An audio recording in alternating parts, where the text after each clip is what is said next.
Ask any motorcycle rider who was born this side of the Reagan administration, and they'll be quick to agree Harley-Davidson is entirely out of touch. The causes are as numerous as the motor company's instances of near failure over the last half century. I already triggered many ride or die HD simps in the video where I challenged the culture of Harley-Davidson through my own perspective as a sport bike rider, and today I'm going to dig into 7 reasons why they're losing their edge. Harley-Davidson is as much, if not more, than they are a motorcycle manufacturer, a brand. Ever since the abysmal years while under ownership from AMF, Harley has been printing their logo onto everything from wallets to golf carts. And while the build quality of their motorcycles have improved leaps and bounds since they were selling cheap oil-burning enduro bikes made from leftover Italian parts, yeah, they really did that, they have never let go of their obsession with branding. It's sort of an average American company thing to do, right? The average person sees more Harley-Davidson logos on t-shirts and bumper stickers in their day-to-day lives than they do actual motorcycles.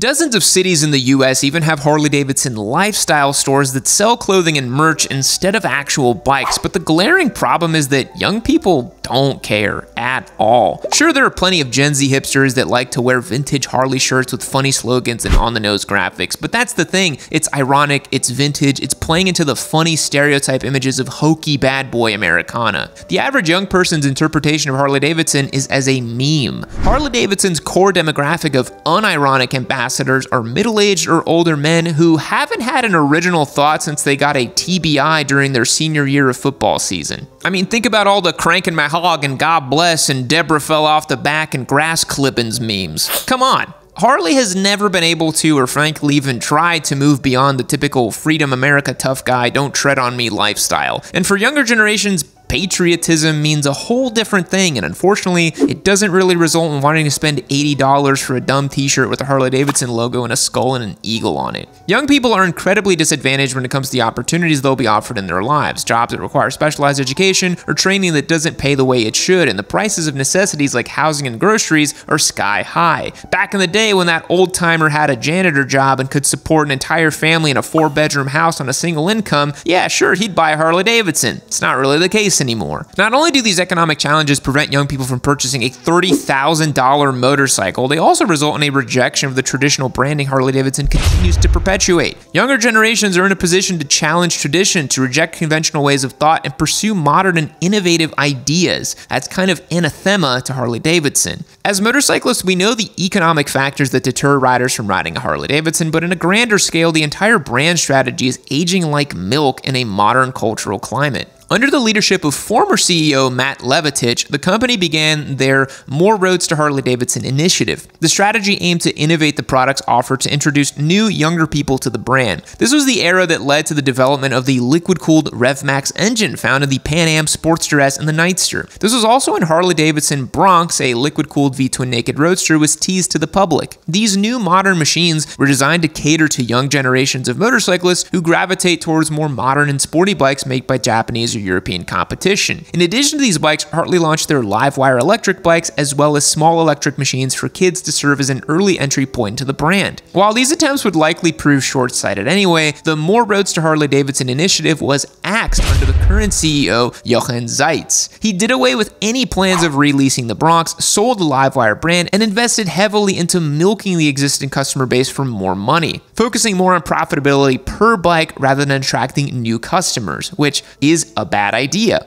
They began releasing heritage models, modern recreations of vintage bikes from Harley, and numerous limited edition models like El Diablo Lowrider ST, with which the addition of red paint somehow turns a $23,000 machine into a $28,000 machine. His deliberate strategy, something he's been vocally proud about, is to sell less motorcycles at a higher profit. I feel like this is a very short-sighted decision considering that their core demographic is literally dying off. Two-income households cannot afford to own their own homes. People are not going to jump at the chance to finance a $20,000 to $30,000 motorcycle, which for most will serve exclusively as a weekend toy. It's not going to happen. It's not 1986 anymore. Some people can do that, sure, older people who are well established in their careers and bought property before 2010, but I work in the motorcycle space. I've ridden hundreds of motorcycles, some of the best motorcycles on the planet, and even I am reluctant to spend anywhere near that kind of money on a motorcycle, especially not a motorcycle as ill-equipped as a Harley Davidson. Harley routinely sells the most expensive bikes on the planet, and they provide nowhere near the value of any Japanese bike you can have at a fraction of the price. Anyone with good financial sense will say that if you're buying a motorcycle as a toy for recreation, you probably shouldn't take a big dumb loan on it. That's just basic financial advice, which I know most motorcyclists don't follow, but stick with me here. And I doubt the majority of motorcyclists have 25 grand cash lying around that they can drop on a motorcycle. Whereas if you've got 10 grand, you can get nearly any used Japanese bike you would want in great shape.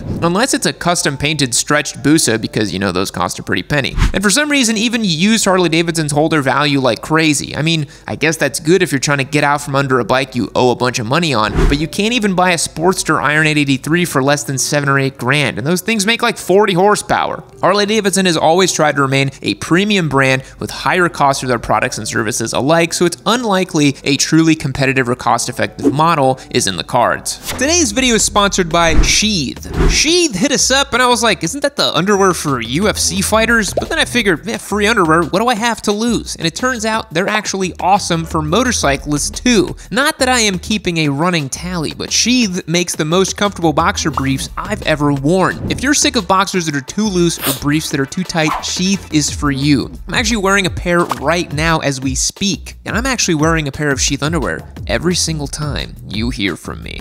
If you get a pair, they will be the most comfortable boxer briefs you've ever put on your body. Their stretchy fabric is made of a moisture-wicking technology. They're super soft, keeping everything cool and comfortable and in the right place. That's perfect for riding on a hot summer day because as a fellow motorcyclist, you know how detrimental gooch juice can be. I've talked about it for years, boys. The most unique thing about Sheath underwear is that they have these dual pouches that keep your man parts separated, which prevents things like sticking together and keeping them right where they need to be. I was a little skeptical about this proprietary underwear tech, but it provides a novel underwear experience. I mean, it's 2024. Stop wearing outdated underwear. Also, if you're not into that idea, you don't have to use the pouches. You can just wear them like regular pairs of underwear. Now, I've talked about your man giblets enough that I've gotten demonetized, so do me a favor, go to the link down below. They have brand new materials like bamboo and mesh for even more cooling comfort, perfect for long days in the saddle. Go to sheath.com and get the most comfortable underwear you'll ever wear. Use the promo code YAMMYNOOB. You'll also get 20% off your order. That's sheath.com, promo code YAMMYNOOB for 20% off your order. Prevent gooch juice, wear Sheath. Harley Davidson has attempted to make more entry-level motorcycles before, like their Street 500 and 750 models. But those were generally panned by HD simps as being inauthentic to the brand's core values of being big, heavy, and expensive. And they were not attractive to other buyers either, when you can get so much more motorcycle from other manufacturers for a similar price. The same thing can be said about the impending China Davidsons they're making with QJ Motors. If those were to make their way to the American market, they would likely receive the same treatment. Die-hard fans of the brand would reject a Chinese-made Harley Davidson as quickly as they would accept their transgendered son. And fans of motorcycles in general would be able to find a Japanese or Indian-made alternative that blows the X350 and X500 out of the water. I think it's indicative of two different failure points for Harley: their inability to offer a competitive motorcycle for beginner riders and the inability to sell the allure of the brand overseas. As an interesting case study, Triumph debuted their new Street and Scrambler 400 motorcycles that offer a highly competitive package for beginners that stay true to the Triumph brand and iconography, and they sold a whopping 50,000 of them in their first year. It's almost as if Harley Davidson is doing the exact opposite of what you should be doing as a motorcycle manufacturer in 2024. One of the greatest benefits to younger generations' power as consumers is the ability to research and cross-shop before making decisions. In generations past, you were far more limited on what information you had access to.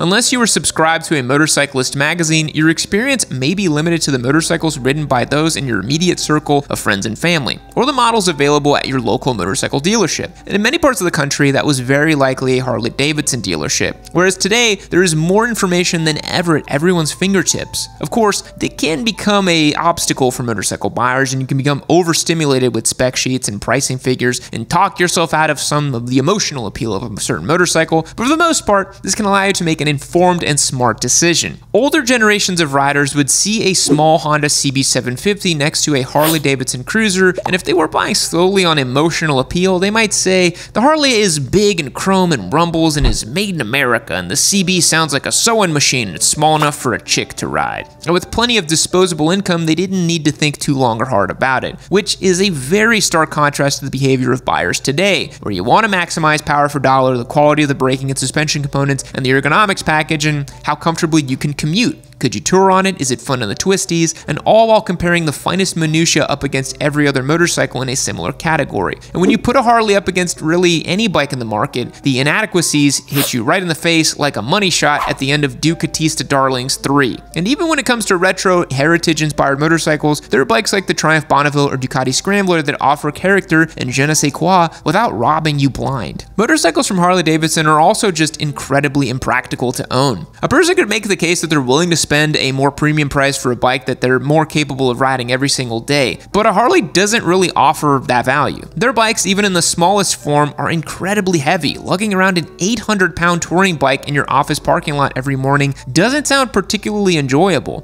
They would also be susceptible to all the roadway hazards that you undergo during daily riding, like potholes, rock chips, or even rain. Getting caught in the rain on a Japanese bike? Don't sweat it. You can probably ride a Honda underwater if you got a snorkel in the airbox, but an American-made Harley-Davidson with an iPad and speakers in the dash, I wouldn't necessarily trust that to be completely watertight. Cybertrucks are made in America, and washing it without putting it in wash mode will literally void your warranty at best and break your ECU at worst. I guess my point being, an expensive Harley-Davidson isn't really a functional or utilitarian machine. It's a bike for the dentist to do a 50-mile ride every month and show it off to his buddies on the weekend. And lastly, Harley has further made a bad name for themselves even amongst their existing customer with the recently dismissed right to repair class action lawsuit. Essentially, Harley-Davidson can sell a motorcycle that needs another $5,000 in parts to make it work properly or even sound like a proper Harley-Davidson, and then they can void your warranty if you use parts that were not installed by them or sourced by their own Screamin' Eagle parts Bible. Motorcycles from Harley-Davidson probably have the biggest selection of aftermarket parts any manufacturer ever, and they've often leaned into the customizability of their machines as a selling point. So to void customer warranties because they use a part that is cheaper or likely better than the one they make themselves is pretty skeezy.